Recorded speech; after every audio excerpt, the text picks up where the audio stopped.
Hrad Bzovík je jednou z najzaujímavejších historických pamiatok na Slovensku. Vznik siaha do prvej polovice 12. storočia.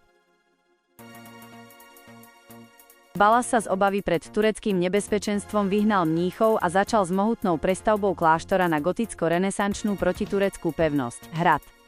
Prestavba bola ukončená okolo roku 1548. Charakteristika pevnosti. Dostal vysoké hradobné múry, široké priekopy a 4 masívne nárožné bašty, ktoré dodnes dominujú areálu. Pevnosť Bzovík zohrala dôležitú úlohu v obrane pred Turkami, najmä ako strategický bod pri ceste k banským mestám.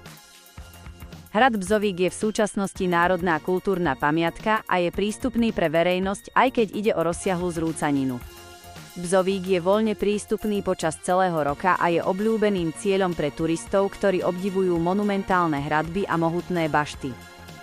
Návštevníci si môžu prezrieť pozostatky kláštorného kostola a masívne protiturecké opevnenie, ktoré jasne demonštruje prestavbu stredovekého kláštora na ranorenesančnú pevnosť. Ide o zrúcaninu, obec a občianske združenia sa snažia o čiastočnú revitalizáciu a údržbu, aby sa zamedzilo ďalšiemu chátraniu.